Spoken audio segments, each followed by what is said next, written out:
Jai Swaminarayan friends.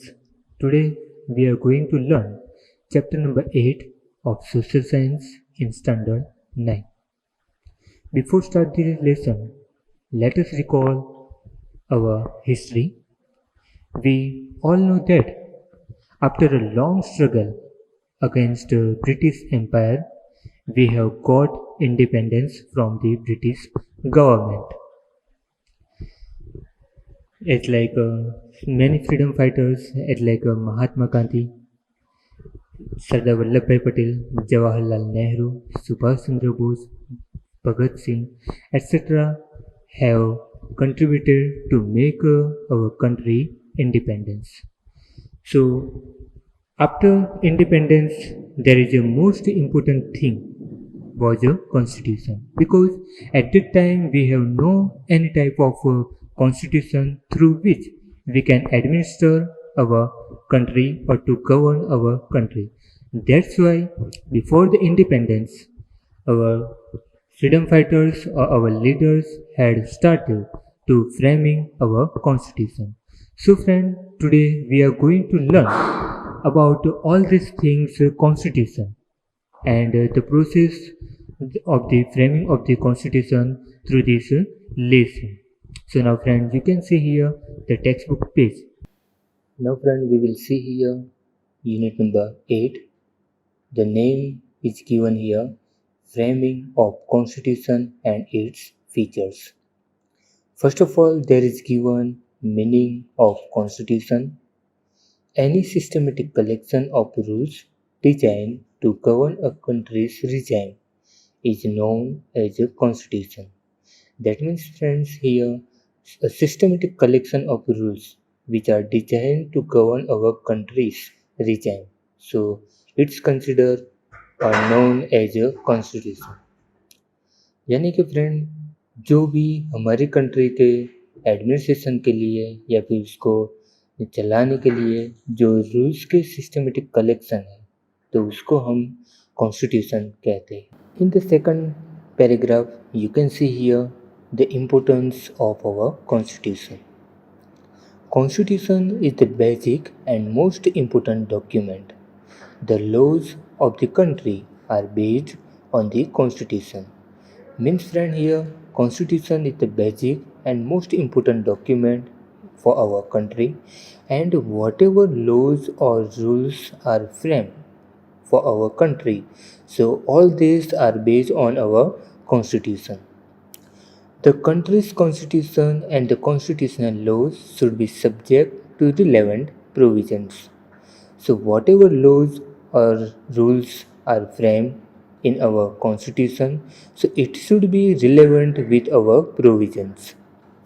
The constitution is superior to all the laws of the country. That means friends here, constitution is superior to all the laws in our country. यानी कि हमारी country में जितने भी law हैं वो law से सबसे ऊपर जो है वो हमारा कॉन्स्टिट्यूशन है. Constitution involves periodically changing requirements of the people's aspirations, expectations, interest as well as the emotions which are high. So constitution जो है वो कॉन्स्टिट्यूशन में चेंजेस हो सकते हैं, मगर वो चेंजेस जो पीपल की जो एस्पिरेशन से, एक्सपेक्टेशन से, इंटरेस्ट है या फिर उनकी जो इमोशंस है, तो उनकी ये सब जो रिक्वायरमेंट है वो रिक्वायरमेंट को ध्यान में रखकर कॉन्स्टिट्यूशन में चेंजेस हो सकते हैं. That's the reason constitution is known as a live and a basic document. So in this way we can say that constitution is a live and a basic document. यानी कि friend यहाँ पे ये सबको इसका इम्पोर्टेंट जो है वो इम्पोर्टेंट को देखकर हम ये कह सकते हैं कि कॉन्स्टिट्यूशन जो है वो कॉन्स्टिट्यूशन वो एक लाइव और वो एक बेसिक डॉक्यूमेंट है. Now friend we will see here process of framing the constitution. Before independence the British government on 25th March 1946 handed the duty to the cabinet mission of 3 members to find a solution to the questions of India's independence. That means friend, before our country's independence, British government handed over a duty to our cabinet mission, and in this cabinet mission there are three members, and the duty was given to find a questions regarding India's independence. On the basis of recommendations of the cabinet mission, the Constituent Assembly was constituted and the structure of the constitution was decided. So, on the basis of recommendations of the cabinet missions, the Constituent Assembly was constituted or framed, and at that time, the structure of our constitution was decided. Constituent Assembly comprised 389 members, in which various members from different religion, caste, gender, and people from various geographical diversification, political representatives, and experts from various sectors were included. So friend, in our Constituent Assembly there were 389 members. All these members were belong from different caste, different religion and different regions. यानी कि हमारी जो constitute assembly थी तो उसमें 389 members थे और वो सब मेंबर्स अलग अलग रिलीजन से, अलग अलग कास्ट से और अलग अलग इंडिया के रीजन से वो लोग बिलोंग करते थे। Jawaharlal Nehru, Sardar Vallabh Bhai Patel, Maulana Abdul Kalam Azad, Shyam Prasad Mukherjee, HP Modi, HV Kamath, Frank Anthony, Kanhaiyalal Munshi, Krishnaswami Ayyar, Baldev Singh, and women representatives Sarojini Naidu, Vijaya Lakshmi Pandit, etc. were the members of the Constituent Assembly. So friend, these were members of our Constituent Assembly. Dr. Rajendra Prasad was the president of the Constituent Assembly. So Dr. Rajendra Prasad was appointed as the president of the Constituent Assembly.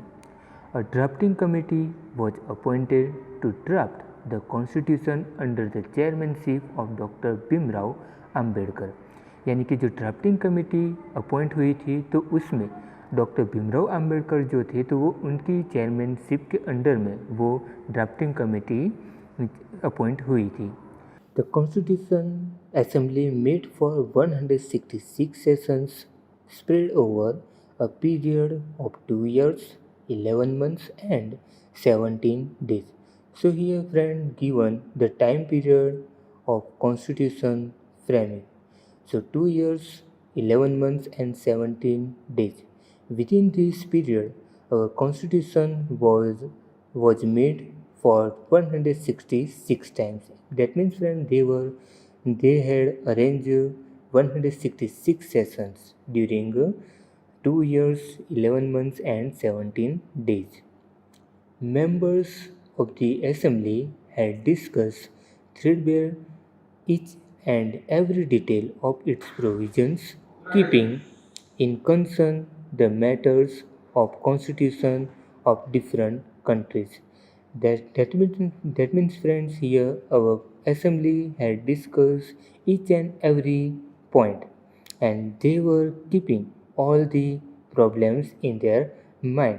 यानी कि जब हमारी constitution frame हुई थी या constitution frame हो रहा था उस वक्त हर एक जो पॉइंट है वो हर एक पॉइंट के बारे में डिस्कस हुई थी और साथ में दूसरी कंट्रीज़ के जो कॉन्स्टिट्यूशन थे वो कॉन्स्टिट्यूशन को भी उन्होंने रिफ़र किया था। क्यों? क्योंकि उनमें जो प्रोविज़न्स दिखाए गए हैं या फिर बताए गए हैं वो कुछ अच्छे हैं तो उसको हमारी कंट्री के कॉन्स्टिट्यूशन में भी ऐड किया जा सके। In this constitution there are 295 articles and 8 appendices. After amendments with 395 articles and 9 appendices, the constitution was framed.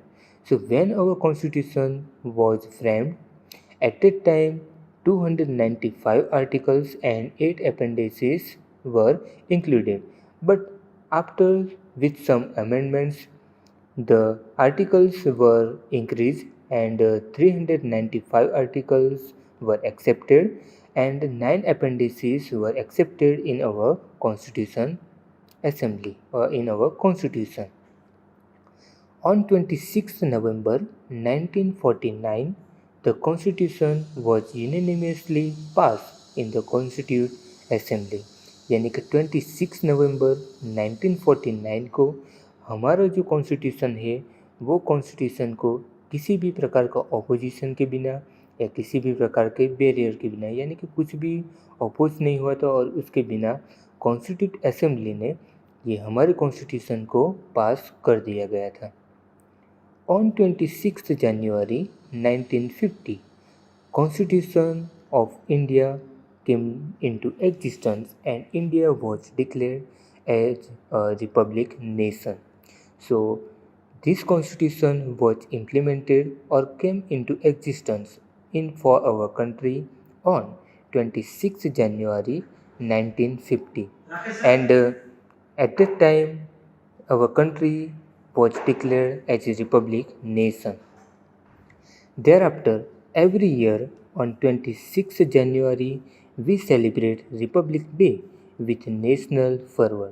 यानी कि उसके बाद से ही 26 जनवरी हर साल हमारी कंट्री में एज ए रिपब्लिक डे की तरह हम सेलिब्रेट करते हैं। In the Indian Constitution, we have four lions as national emblem and national slogan. Satyamev Jayate means truth will always win. So, in our constitution, four lions are accepted as our national emblem, and Satyamev Jayate is accepted as our national slogan। यानी कि जो four Lions की जो जो जो मुद्रा है तो उसको हमारी कंट्री की एक नेशनल एम्बलम की तरह एक्सेप्ट किया गया, और सत्यमेव जयते जो है तो उसको हमारी कंट्री के लिए एक नेशनल स्लोगन की तरह एक्सेप्ट किया गया है। The constitution provides for citizenship rights and duties of the people, directive principles of the state policy, union state relations, elections and emergency provisions. So all these things are included in our constitution. So friend, here given which things are included in our constitution. So first of all given citizenship, rights and duties of the people, directive principles of the state policy, union state relations, elections and emergencies. So all these things are provided in our constitution. Thus, the Constitution of India is the most detailed and elaborated national document। और इस तरह से हमारी country का जो constitution है वो constitution एक डिटेल्ड कॉन्स्टिट्यूशन है, और उसमें जो भी चीज़ दिखाई गई है उसको ज़्यादातर डिटेल में उसको एलिबोरेट किया गया है। Now friend, we will see here what is preamble. Preamble is the core and important part of constitution. That means friend, here the preamble is the core part or inner part and important part of our constitution. Indian constitution begins with preamble. So our constitution begins with our preamble. The words written in the preamble highlights the soul of the constitution। यानी कि preamble में जो भी words लिखे गए हैं तो वो वर्ड्स हमारी कॉन्स्टिट्यूशन की जो सोल है, उनकी जो आत्मा है, वो आत्मा को इस प्रीएम्बल में हाईलाइट किए गए हैं।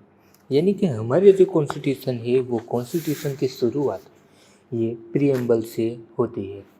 फ्रेंड, जब भी हम कोई बुक देखते हैं तब हम वहाँ पे देख सकते हैं कि किसी भी बुक की जो शुरुआत है वो शुरुआत प्रीफेस से होती है या फिर उनकी वो बुक की इंट्रोडक्शन से होती है। तो वैसे ही हमारे ये कॉन्स्टिट्यूशन है वो कॉन्स्टिट्यूशन की शुरुआत भी ये प्रीएम्बल से होता है। Now friend you can see here the preamble which are given in our constitution. So this is the front page of our constitution in which our preamble is given. So now we will learn this preamble. We, the people of India, having solemnly resolved to constitute India into a sovereign, socialist, secular, democratic republic and to secure to all its citizens justice, social, economic, and political, liberty of thought, expression, belief, faith, and worship, equality of status and of opportunity, and to promote among them all fraternity, assuring the dignity of the individual and the unity and integrity of the nation. In our Constituent Assembly, this 26th day of November 1949, do hereby adopt, enact, and give to ourselves this Constitution. So, friend, here given the preamble part of our Constitution and which are things are included in our Constitution. So, we have read in this part. Now, friend, we will see here next page. The preamble remained unchanged till 1976. In 1976, the words socialist, secular, unity, and integrity of the nation were added. That means, friends, till 1976, there were no any changes in our preamble. But in 1976, some words were added, and these words are socialist, secular, unity, and integrity of the nation. यानी कि 1976 तक हमारे preamble में कुछ भी changes नहीं हुआ था, मगर 1976 में उसमें कुछ वर्ड्स जो है तो वो वर्ड्स को ऐड किए गए थे, और वो वर्ड्स है जो यहाँ पे दिए गए हैं socialist, secular, unity, integrity of the nation. The preamble verbalizes the fundamental objectives of the Constitution, aims, ideas, and principles. So, our preamble is verbalize our fundamental objectives of our Constitution, as well the aims of our Constitution, our ideas of our Constitution, and principles of our Constitution. So, all these things are included or verbalized in our preamble. Therefore, the preamble straightway gives a clear insight of the rule welfare. यानी कि इस तरह से हमारा ये जो preamble है वो प्रीएम्बल रूल ऑफ वेलफेयर का जो प्रिंसिपल है तो उसको एक क्लियर वे यानी कि क्लियर रास्ता जो है वो क्लियर रास्ता उनको देते हैं. The preamble reflects constitution framers psyche. यानी कि जो ये प्रीएम्बल है वो प्रीएम्बल हमारे कॉन्स्टिट्यूशन के जो फ्रेमर है यानी कि जिसने हमारे कॉन्स्टिट्यूशन को बनाया है तो उनकी जो साइक यानी कि उनकी जो मनोस्थिति है या फिर उनके जो विचार है वो विचार को हम ये जो प्रीएम्बल है वो प्रीएम्बल में रिफ्लेक्ट करते हुए देख सकते हैं. यानी कि उसमें उनकी जो विचारना है उनकी जो सोच है वो सोच को हम प्रीएम्बल के द्वारा लर्न कर सकते हैं. Now friend we will see here importance of preamble. The preamble as a soul of the constitution is also an important necessity. Means friend, the preamble is the soul of the constitution and that's why it is the most important necessary thing. To understand the framing of any law or its interpretation, preamble gives proper guidance. So friend, to understand whatever provisions or rules or laws were framed, or if you want to interpret to any provision or law, preamble gives a proper guidance to us. यानी कि अगर हम हमारे constitution में जो भी laws को frame किए गए हैं जो भी रूल्स को फ्रेम किए गए हैं उसको अगर हमें समझना है या उसको इंटरप्रेट करना है तो यहाँ पे जो प्रीएम्बल है वो प्रीएम्बल हमें वो समझने के लिए एक प्रॉपर गाइडेंस देता है. To understand the policy behind the framing of any law, preamble plays an important role. यानी कि जो भी लॉ फ्रेम हुए हैं, जो भी रूल्स फ्रेम हुए हैं, उनके पीछे पॉलिसी क्या रही होगी, तो वो समझने के लिए प्रीएम्बल जो है वो प्रीएम्बल का रोल बहुत ही अहम है, बहुत ही इम्पोर्टेंट है। The preamble is a useful tool to avoid the trouble in the interpretation of the Constitution। यानी कि प्रीएम्बल जो है वो प्रीएम्बल एक यूजफुल टूल है। यानी कि जब भी हमारे कॉन्स्टिट्यूशन में दिखाए गए जो प्रोविजंस या फिर उसमें जो दिखाए गए रूल्स है, उसको इंटरप्रेट करते वक्त अगर हम कुछ परेशानी का सामना करते हैं, तो वो परेशानी को दूर करने के लिए प्रीएम्बल जो है वो प्रीएम्बल एक यूजफुल टूल बन सकता है। When any ambiguity or obscure details in law arises, preamble helps in understanding and interpreting the law।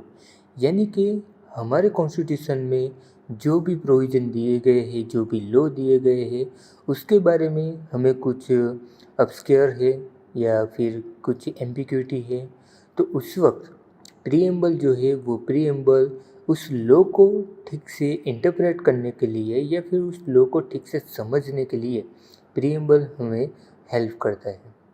Thus, preamble serves as a compass to understand the provisions of constitutional law। यानी कि इस तरह से preamble जो है वो preamble एक compass का वर्क करते हैं कि जब भी हम कॉन्स्टिट्यूशनल लॉ या फिर उसके जो प्रोविजंस है वो प्रोविजंस को समझने के लिए, तो ये प्रीएम्बल वो एक कंपास का रोल करते हैं। Preamble is Nations unity, integrity and is the standard crust of brotherhood among citizens who are having noble sentiments and ideals। preamble is backed by high ideals and goals।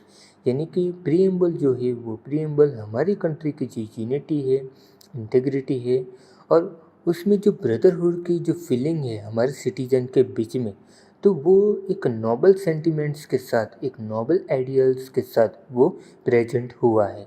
और preamble जो है तो वो preamble को एक जो हमारे ideals है, हमारे जो गोल है, उसका एक बैक मिला है, यानी कि उसको एक बैकअप मिला है। So friend, here we have seen the importance of our preamble. Now friend, we will see here pillars of the preamble. The words inscribed in the preamble are: We, the people of India, sovereign, socialist, secular, democratic, republic, justice, liberty, fraternity, and equality। So, all these words are inscribed in our preamble.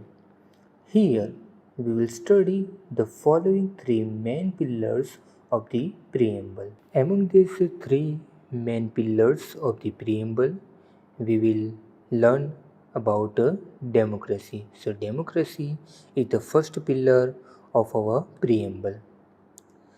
The ultimate sovereignty of power is with the people according to Indian Constitution। So, whatever power of our people are hand over to Indian people by our Indian Constitution। यानी कि Indian constitution के मुताबिक India के people को वो सब जो power है वो पावर दे दिए गए हैं, यानी कि उनको ही हैंड ओवर कर दिए गए हैं। There is no particular regime of any one particular person, instead it is with the people. यानी कि वहाँ पे किसी एक पर्टिकुलर रिजाइम यानी कि गवर्नमेंट जो है वो गवर्नमेंट या किसी एक पर्सन को नहीं दिया गया, मगर उसको जो पीपल है वो पीपल के बीच में डिस्ट्रीब्यूट कर दिए गए हैं। Democracy, the word is derived from Greek word demos means people and kratos means power। That means friend, here the meaning of democracy is given, and this word is derived from Greek word demos which means people and kratos means power। यानी कि जो democracy जो word है वो democracy word वो Greek word से drive होकर आए हैं, यानी कि ग्रीक वर्ड से हो बन के आए हैं। उसमें डेमोस का मीनिंग होता है पीपल और क्रेटोस का जो मीनिंग होता है वो पावर है। Countries power is not with in a group of people, instead it is with in the people of the country. यानी कि कंट्री का जो पावर है, कंट्री की जो सत्ता है, वो किसी एक ही पीपल के ग्रुप से बिलोंग नहीं करती है या फिर उसको नहीं दी गई है, मगर ये कंट्री का जो पावर है वो कॉमन पीपल के बीच में डिस्ट्रीब्यूट कर गई है। Democratic state administration is such an arrangement in which there is equal justice for people to social, economical and political and having equal rights of participation. यानी कि डेमोक्रेटिक स्टेट में जो administration होता है तो वो एडमिनिस्ट्रेशन की अरेंजमेंट इस तरह से हुई है कि जिसमें इक्वल जस्टिस जो है, सोशल, इकोनॉमिक और पॉलिटिकल जो राइट्स है वो पॉलिटिकल राइट्स को इक्वली उसमें डिस्ट्रीब्यूट किया गया है। In democratic India, people elect their leaders through their choice by casting vote to represent those leaders in the parliament and thereafter assuming the post of prime minister and his or her cabinet. That means, friends, in our democratic India, people have a rights to choose their leaders by casting their vote, and among these leaders one person is representing in our parliament, and he or she will be selected as a prime minister and in their cabinet minister। यानी कि हमारी जो country है वो democratic country में people को ये rights दिए गए हैं कि वो अपने लीडर को खुद ही चूज़ करे या फिर खुद ही उसको सिलेक्ट करे, और उसके लिए उनको जो वोट है वो वोट का राइट दिया गया है। और उसमें जो रिप्रेजेंटेटिव्स है वो रिप्रेजेंटेटिव्स को पार्लियामेंट में भेजकर उसमें जो प्राइम मिनिस्टर है वो प्राइम मिनिस्टर या फिर उनकी जो कैबिनेट मिनिस्ट्री है तो वो कैबिनेट मिनिस्ट्री में उनकी जगह हो सके। Executives do not have absolute power, यानी कि एग्जीक्यूटिव को एब्सोल्यूट जो पावर है, जो वास्तविक जो पावर्स है वो उनके पास नहीं होते हैं। They are given specific time limit, यानी कि उनको स्पेसिफिक टाइम लिमिट दी गई होती है। Similarly the voters elect state and local level government, और उसी तरह से वोटर्स जो होते हैं यानी कि जो पीपल होते हैं तो वो लोग स्टेट और लोकल लेवल की जो गवर्नमेंट है तो उसको भी इलेक्ट कर सकते हैं। Hence, democracy means by the people, for the people, and of the people. So, friend, here given the short meaning of the democracy. So, democracy means by the people, for the people, and of the people. यानी कि जो democracy वो people के जरिए है, और जो democracy है वो पीपल के लिए ही है, और डेमोक्रेसी जो है वो डेमोक्रेसी हमारे सोसाइटी के लोग के लिए ही होती है। Cabinet consists members of parliament, यानी कि जो कैबिनेट होती है वो कैबिनेट पार्लियामेंट में जो मेंबर्स होते हैं वो मेंबर्स को कंसिस्ट करते हैं। Cabinet of ministers is responsible to the parliament, यानी कि जो भी कैबिनेट मिनिस्टर्स हुए तो पार्लियामेंट के लिए वो एक रिस्पॉन्सिबल पर्सन है। Any citizen of India who possess required constitutional eligibility can contest the election, यानी कि इंडिया के कोई भी सिटीजन जिसके पास कॉन्स्टिट्यूशनल एलिजिबिलिटी है तो वो जो इंडिया में जो इलेक्शन होते हैं वो इलेक्शन में वो कंटेस्ट हो सकते हैं या फिर उसमें वो अपना जो पार्टिसिपेट भी हो सकते हैं। Ministerial positions are not acquired hereditary, यानी कि जो मिनिस्ट्रियल पोजीशंस है वो हेरिडेटरी नहीं है, यानी कि उनको कुछ टाइम के बाद उसको छोड़ना पड़ता है या उनकी जो कैपेबिलिटी नहीं है या फिर एबिलिटी नहीं है तो उसकी जगह पे कोई और पर्सन को मिनिस्टर की तरह रख सकते हैं। Each elected government has 5 years of tenure, यानी कि जो भी गवर्नमेंट इलेक्ट होती है तो उनको 5 years का जो टाइम पीरियड है वो टाइम पीरियड दिया जाता है।